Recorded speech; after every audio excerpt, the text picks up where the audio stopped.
Bueno, buenas tardes, queridos televidentes. Hoy nos encontramos en Aprendiendo con los Triunfadores con Piedad Cifuentes.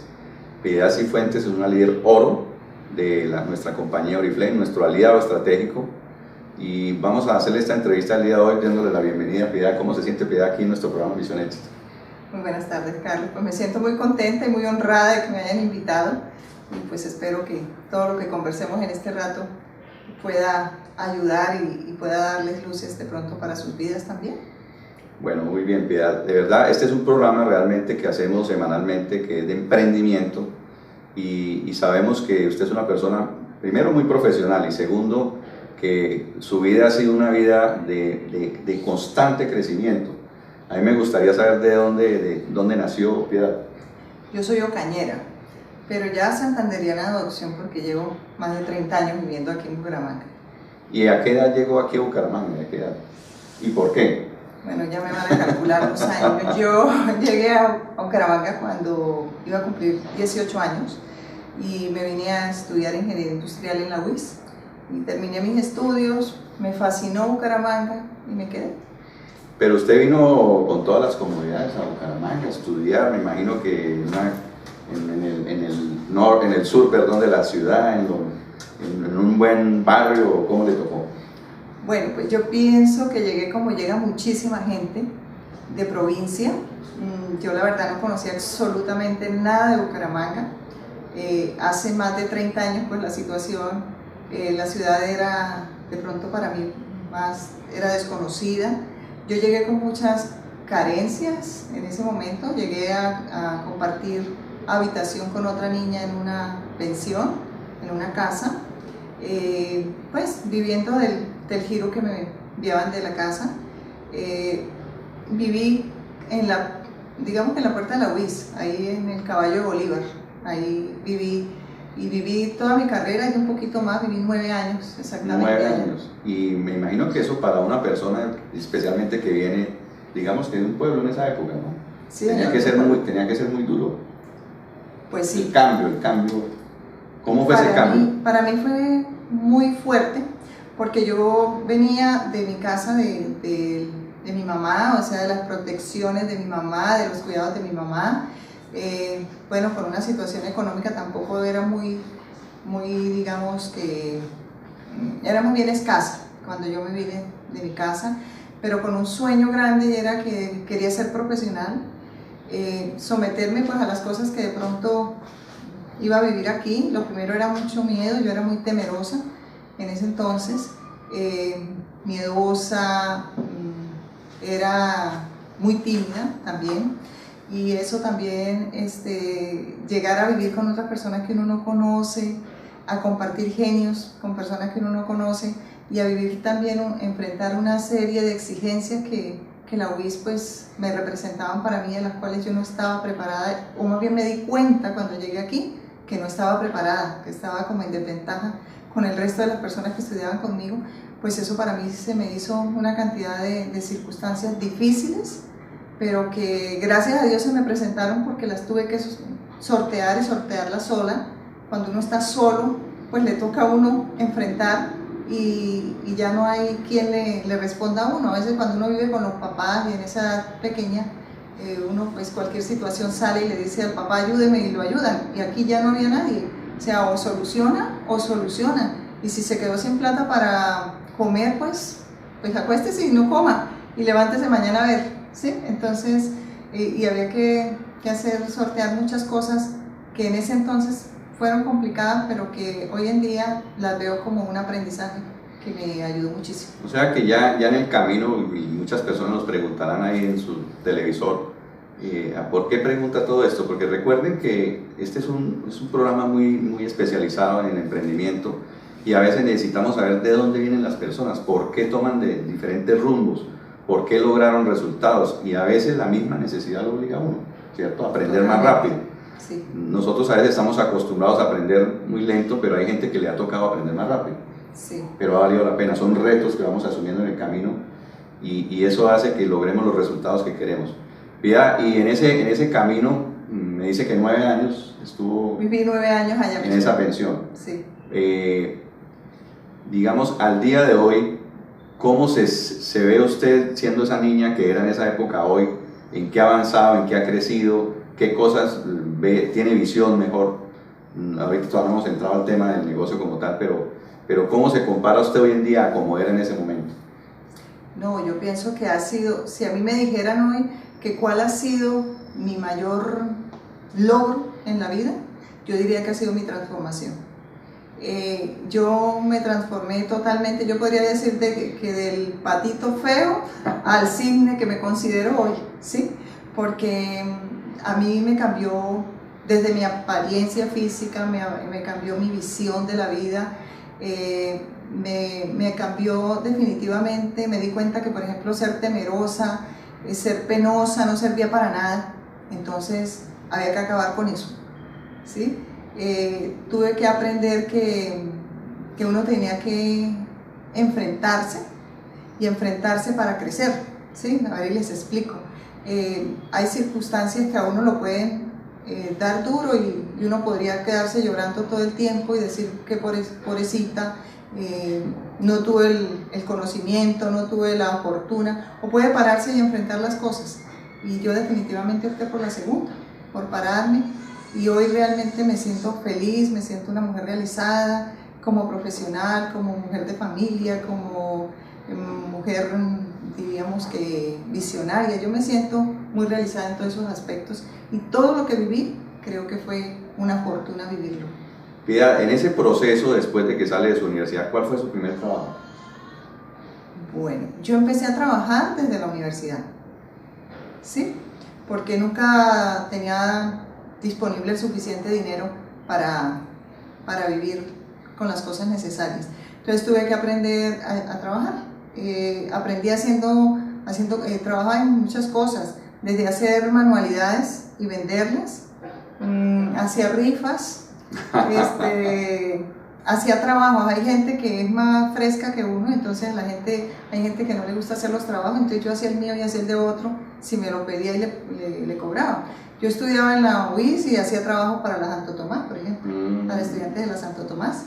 Me buscaba ya la gente, hacía asesorías a los bachilleres también.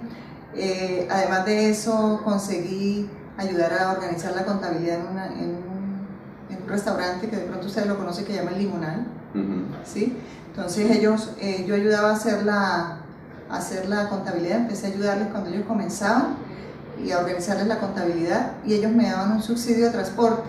Entonces yo me iba y venía a pie, y el subsidio de transporte me servía para mis gastos. Iba y hacía inventario de una marranera que tenía, entonces también aprendí de cerdos, porque tuve que aprender para poder manejar ese pedacito. Bueno, yo hacía una cantidad de cosas en el recurso de la universidad. Entonces, cuando estaba terminando la universidad, busqué una beca de trabajo y pude entrar a trabajar a la gobernación en la parte de archivo, sí, en la parte de archivo. Y eso me ayudó. Yo no soy, o sea, en la carrera que yo soy ingeniera industrial, nadie me enseñó de archivo, pero a mí sí me enseñaron de inventarios. Entonces yo esos conceptos básicos de inventarios los pude aplicar al archivo.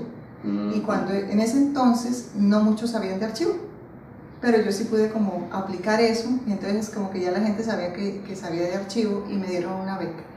Y terminando la universidad, cuando terminé las materias, yo todavía no me había graduado, fui seleccionada como subgerente de la ferretería Reina entre 104 personas. Después, mucho después, encontré la lista de los candidatos. Ya cuando yo estaba trabajando, encontré los candidatos que habíamos participado en la entrevista, y yo era la última, ¿sí? De las que habían llamado, pero sin embargo yo fui la que me quedé con ese puesto. Y la tesis la hice trabajando ya en la ferretería. Pero hay algo muy curioso que estamos hablando ahora fuera de cámaras. Usted hablaba de que usted hacía una rifa propia. ¿Qué es eso? ¿Qué es pía y qué es propia? Bueno, lo que pasa es que mi nombre es Piedad Esperanza, pero mis más allegados, mis amigos me dicen Pía, y a mí me encanta que me digan Pía. Entonces yo decía algo pues curioso. Yo hacía una rifa cada mes y le ponía la rifa propia. O sea, si vienen es propia, pero si lo separan es propia, o sea, era para mí. Entonces hacía ese ejercicio y siempre la vendía y siempre obtenía recursos, un extra para tener dinero. Bueno, esto es muy interesante porque estamos conociendo a un ser humano como todos los que hay en el mundo y que tiene su propia historia y ya viene más adelante, porque después de eso me imagino que ya vienen trabajos más formales. Claro. Desde que yo entré a la ferretería, pues ya en la ferretería duré como 8 años, ¿sí? Yo me gradué. ¿Pero ya era fijo? ¿Un puesto fijo? Claro. ¿Ese fue el primer puesto fijo? Sí, fue mi primer puesto fijo. Me acuerdo que me entré ganándome 90.000 pesos, eso era una cosa, Platal. Para mí era una cosa extraordinaria, y de las cosas más bonitas que yo recuerdo fue haberle dicho a mi mamá: ya no me tenés que mandar ni un peso más, al contrario, yo voy a empezar a enviarte dinero, y ese cambio fue extraordinario, y porque yo sabía que en la casa todo lo que yo enviara iba a ayudar mucho, porque detrás mío venían 2 personas más que estaban estudiando bachillerato, y mi mamá pues estaba sola, y cada vez pues era mayor y menos posibilidades de trabajar. ¿Y cuáles fueron así rápidamente las otras empresas con las que trabajó? Yo no he trabajado en muchas, pero he trabajado mucho tiempo en cada una. Y primero trabajé como formalmente pues con Ferretería Reina, de ahí me fui de Ferretería Reina, me salí y le ayudé a mi hermana como especie de 2 años, algo así, para ayudarle a organizar el área comercial de una empresa familiar de ella, una constructora. De ahí me fui a trabajar a MacPollo. En MacPollo trabajé como 6 años y luego me fui para el SENA. Y estando en el SENA conocí el proyecto de Oriflame. Ok. Bueno, vamos a hacer una pequeña pausa y ya continuamos. Es para saber cuánto va, para decir lo de los 15 y que continuamos en el próximo programa. ¿Cuánto va? Van 12. ¿12? Nos Eso quedan faltan 3. 3 minutos. Eso es rápido. Entonces la primera parte, entonces apenas falte 1 minuto. uno, Le hago así. vamos, sí. Bueno, ahí ¿ya está grabando? Sí, continúa. Bueno, ahí, Piedad, entonces quería preguntarle también, ¿en qué momentos, ya me está hablando usted de que entró a nuestra compañía Oriflame, que es una de las compañías más exitosas que hay hoy en día a nivel nacional e internacional, ¿cómo fue ese proceso? ¿Cómo hizo para creer? ¿Cómo hizo para que le llegara esa gran oportunidad que a veces la gente se viene quejando que no hay oportunidades en Bucaramanga o en Colombia? ¿Cómo la tomó usted y quién se la dio? Bueno, yo a raíz de mi formación como ingeniero industrial siempre he tenido claro algo, y es que uno, trabajándole a otro, siempre va a ser el que crees que es el sueño de la otra persona, no el de uno. Entonces siempre había sido muy inquieta de tener empresa propia, pero no fácil. Además, yo le podría contar que yo he hecho muchos intentos, yo he hecho hasta almuerzos a domicilio, vender arepas. Ustedes no se imaginan toda la cantidad de pruebas que he hecho, y errores, y plata también que he pagado por eso, ¿no? Entonces, yo vi que los modelos de multinivel ya los había conocido y me habían parecido que era una solución. Yo siempre he creído en ese modelo, el modelo del multinivel, pero no había encontrado uno que me cautivara y que viera que podía ser sencillo y posible para muchas personas, no solamente para mí, porque el éxito de esto es la posibilidad que está de contarle a muchas personas y compartir este proyecto. Entonces, cuando conocí a Oriflame, y a mí me iban contando, me contó una amiga con la que ya había tenido una empresa de eventos, ¿sí? O sea, paralelo a estas empresas que yo le digo que trabajaba como empleada, siempre había tenido un negocio adicional. Entonces, con ella tuvimos una empresa de eventos, y ella una vez me dijo: tengo algo para contarte, date la oportunidad de escuchar, porque no fue fácil sentarme a escuchar. Entonces, cuando me senté, escuché y vi que esto era posible, el proyecto lo vi posible, y tomé de inmediato la decisión. Cuando yo veo algo que me gusta, no lo dudo mucho. Yo dije: listo, vamos a hacerlo, y vamos a hacerlo en serio. ¿Cuánto hace? Porque es que hay algo muy curioso en este tipo de negocios, ¿no? Una cosa es cuando usted se vincula, y otras cosas cuando realmente decide hacerlo. Sí. ¿Cuánto hace que se vinculó, pero cuándo fue que realmente tomó la decisión de hacerlo en serio? Bueno, yo pienso que en este proceso han habido varias etapas. Primero, yo entré estando vinculada con el SENA, yo era funcionaria del SENA, y le vendía, digamos que mi tiempo al SENA de una manera muy rigurosa y de una manera muy extensa, porque trabajaba, mi horario de trabajo comenzaba a las 6 de la mañana y trabajaba hasta las 10 de la noche. Entonces, y eso era todos los días, o sea, yo entraba al SENA, decía yo, desde el lunes a las 5 y media de la mañana y salía a las 2 de la tarde del día sábado, porque el resto, o sea, no daba tiempo para más. No era solamente el tiempo de estar en el aula de clase, sino además yo era formadora de docentes, entonces tenía que formarme más, era tutora virtual, ¿sí? Recibía cursos virtuales yo también, en mi casa me tomaban el pelo y me decían, pero otro curso, Piedad, que tenés que hacer, pero cuando uno hace las cosas tiene también que crear ventajas competitivas, entonces yo tenía que ir siempre adelante, y más si yo era la que guiaba. Entonces, en ese tiempo que yo tomé la decisión de hacer Oriflame, yo no tomé la decisión de hacerlo pensando en retirarme del SENA, ¿no? Yo estaba muy contenta con eso que estaba haciendo, sino más bien para pensar en una pensión a futuro.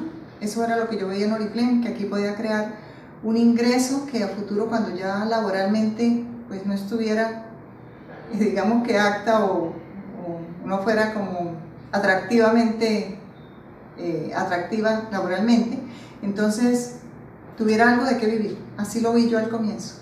Entonces, por espacio más o menos de 2 años y medio, yo seguía haciendo Oriflame, hacía Oriflame, pero con el mismo carga laboral de antes. Por eso yo pienso que esto no es de tiempo, o sea, no es de que la gente tenga una agenda destinada para hacer Oriflame en las 24 horas.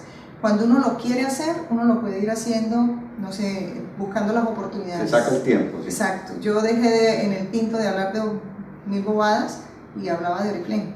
Entonces así llegué a ser 21%. Y luego decidí ser medio tiempo nada más el SENA y medio tiempo Oriflame.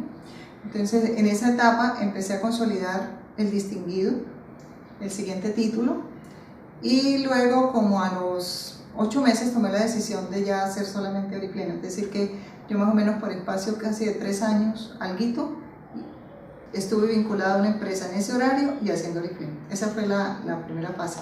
Luego llegué y empecé a crecer y empezaron a crecer los equipos y bueno, pero también uno en este negocio llega un momento en que se acomoda, se acomodan los títulos, y como que uno dice, ay, qué rico, ya tengo un ingreso bien importante, y entonces importante pues como que puedo vivir normalmente, entonces se acomoda, y eso también me pasó a mí.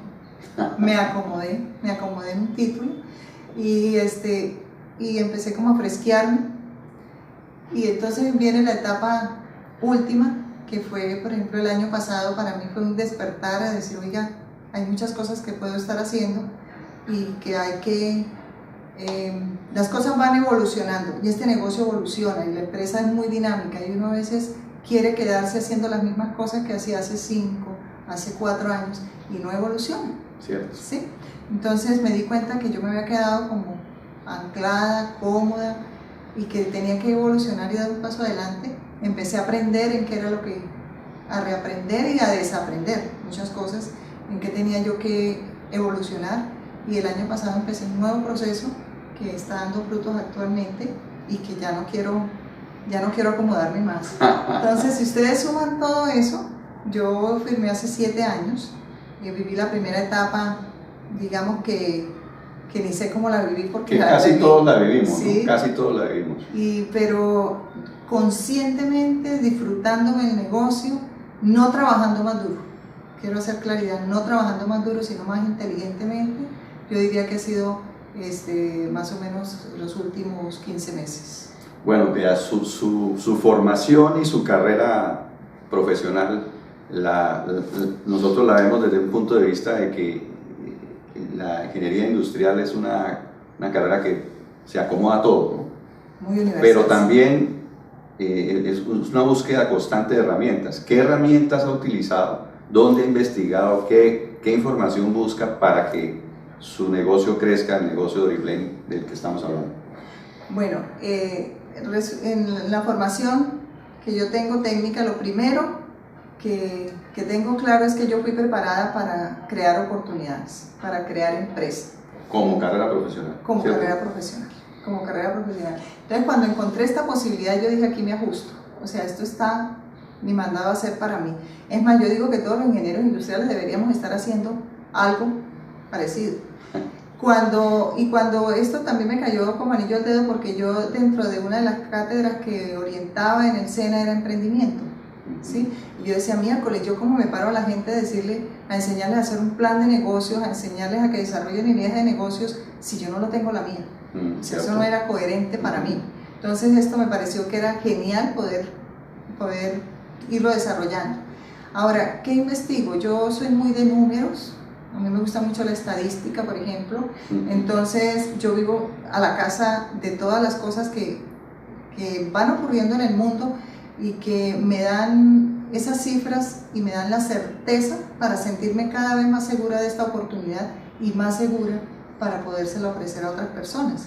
Eso cuando veo también, por ejemplo, esta plataforma tan sólida que tenemos, una plataforma financiera, una plataforma logística, una plataforma operativa tan sólida que tiene Oriflame, pues como todos esos términos para mí son tan familiares, porque en últimas yo lo que estoy diseñada es como para manejar empresas y crear empresas y manejarlas, pues todo eso me parece genial, ver tanta solidez al servicio de empresas que cada uno de nosotros estamos construyendo. Te voy a hacer una pregunta que de pronto es ilógica, ¿no?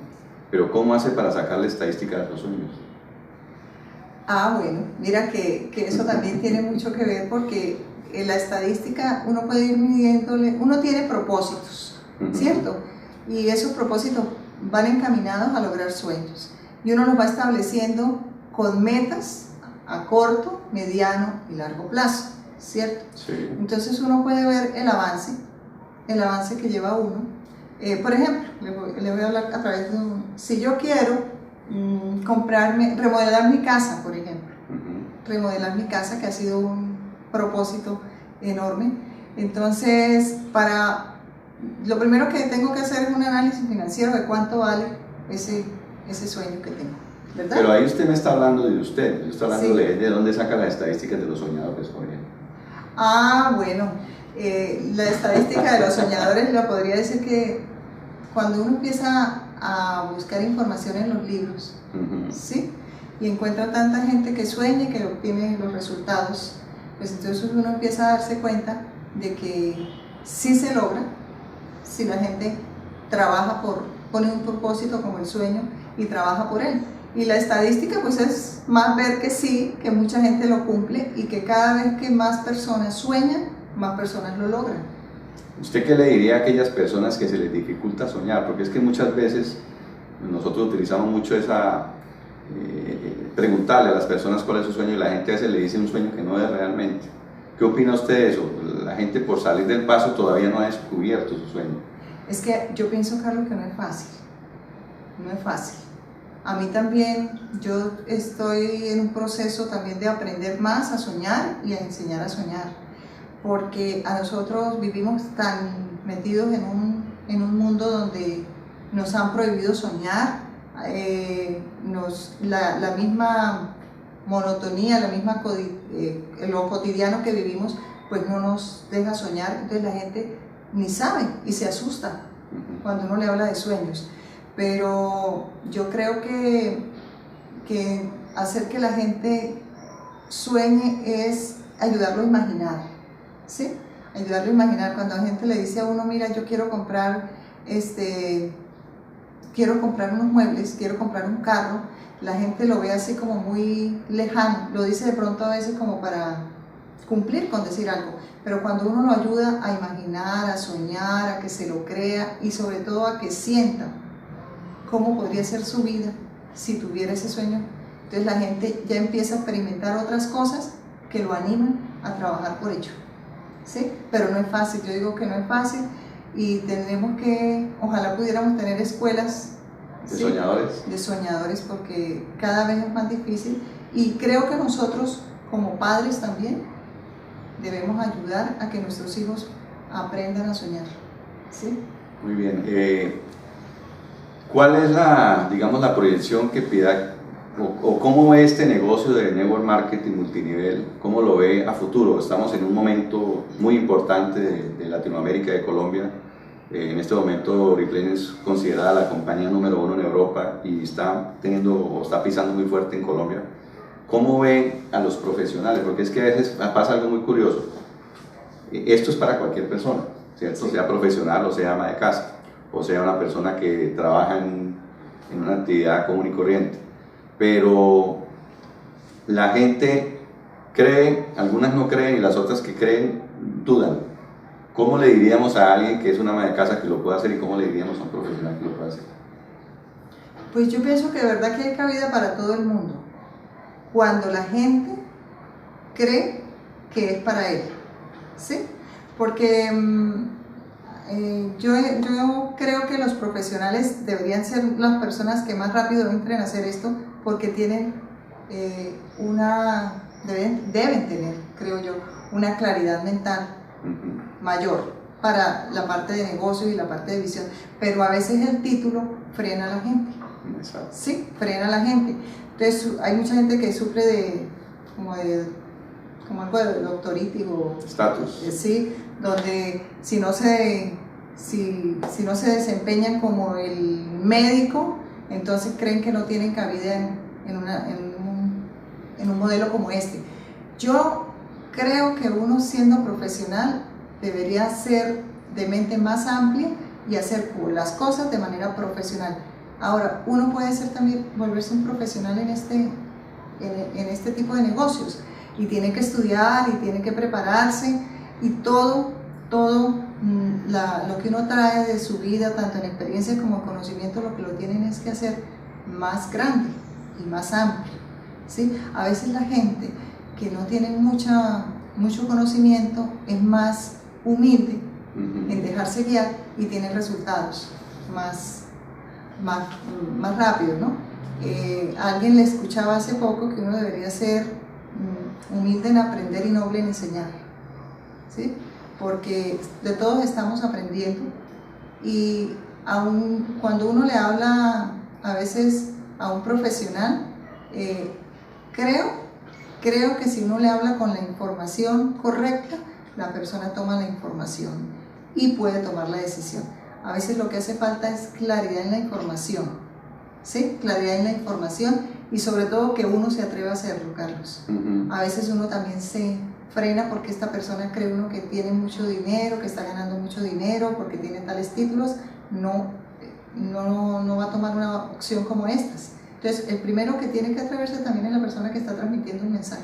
Y hay algo muy interesante, ¿no? Lo importante aquí es volverse profesional. Hay que ser profesional. O sea, así una persona venga profesional de una carrera que hizo en una universidad no quiere decir que sea profesional en network marketing o en multinivel. Tiene que empezar de ceros y aprender. Y ese yo creo que es el reto más grande de los profesionales. Sí, es que lo que le digo, hay que ser humilde para aprender otras cosas y también valorar que uno a veces trae muchos conocimientos y trae experiencias que le pueden potencializar lo que va aprendiendo acá, ¿sí?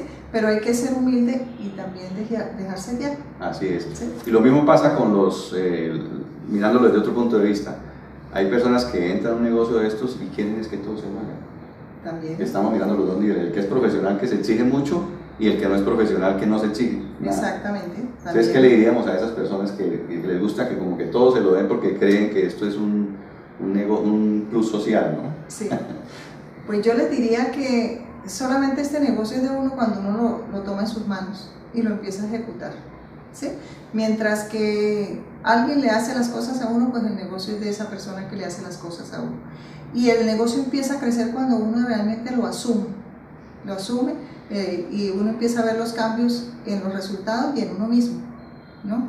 Entonces, lo que tenemos es que tomar la información del que la tiene, dejarnos guiar y pedirla también, ¿no? Y definitivamente, si queremos tener negocios propios, cada uno tiene que hacer lo que le toca. Voy a hacerle ya, porque ya vamos prácticamente cerrando, dos preguntas. ¿Qué es lo que más difícil usted cree que le puede resultar a cualquier persona el negocio, hacer un negocio de multinivel? ¿Y qué es lo más fácil que tenemos en un negocio de multinivel? Bueno, ¿qué es lo más difícil? Lo más difícil es que la gente sueñe, eso diría yo, ¿sí? Que tenga su sueño claro, porque el sueño a veces no es ni el carro ni la casa, ¿sí? Creo que eso es lo más difícil, soñar y creerlo, pero no creer en el negocio sino en sí mismo. Las personas a veces ven los resultados en otra persona y así la tengan al lado y dicen, bueno, era para él, sí. pero no para mí. ¿Sí? Entonces creer en sí mismo creo que es de las cosas más difíciles que tiene este negocio. Hacer que la gente rompa su comodidad de lo cotidiano. A veces la gente se siente más cómoda haciendo lo mismo, así los resultados no son muy grandes. Y eso es como de las cosas más complicadas. Entonces, resumiendo, yo diría que desarrollar la capacidad de soñar es difícil y desarrollar en algunas personas la creencia en sí mismas para que tomen la decisión realmente de desarrollar este negocio. ¿Y qué es lo más fácil? Ay, lo más fácil es todo. ya cuando se logra lo Sí, este negocio es muy sencillo porque es que el negocio es uno. Exacto. Sí, el negocio es uno. Tú tienes una información y la transmites. Cuando lo estás viviendo a plenitud, tienes la emoción. Entonces, ni siquiera esto es de convencer a nadie. Si uno está convencido, esto contagia. Entonces, este negocio me parece a mí tremendamente sencillo porque no requiere ninguna inversión. ¿Sí? No requiere ninguna inversión. Y el negocio es uno lo lleva a todos lados, donde vaya y lo hace crecer. Y de las cosas que me llaman más la atención de esto es que yo me atreví. Yo le decía a Carlos que soy de las personas que pienso que la única persona que cambia la historia de uno es uno. Pero uno sí puede cambiar la historia de la familia y de muchas familias cuando uno toma esa determinación. Entonces, yo, en mi caso, estoy convencida de que lo que yo estoy construyendo no es para mí, es para mis hijos, es para mis nietos, es para mi familia, y que yo, el día de mañana, cuando ya no esté, no sé, muchas personas me van a recordar y me van a, digamos que, a recordar o van a haber aprendido de mí que construimos una empresa de una manera diferente y que le vamos a dejar de manera, digamos que segura, la parte económica y la parte profesional y el desarrollo de muchas personas. Eso me parece interesante. Yo digo algo que últimamente estoy hablando, lo que digo, que mucha gente entra por dinero a un negocio multinivel, pero se queda por la calidad de vida. Sí, uno de nuestros eslogan de Misión Éxito es calidad de vida. Bueno, mis amigos, queremos darle las gracias a Piedad por habernos acompañado el día de hoy, felicitarla por todo ese bagaje que tiene, pero a su vez por los reconocimientos que está logrando en esta gran empresa y que es un embajador de Colombia, porque muy pronto, a pesar de que ya se pegó su viajecito a Río de Janeiro, va a estar con nosotros acompañándonos en Nueva York también. Totalmente. Entonces, allá estaremos. Y eso es para todos los que nos escuchan. Claro. Muchas gracias, Piedad, y algún día volvemos a estar nuevamente en nuestro programa, ¿ok? Bueno.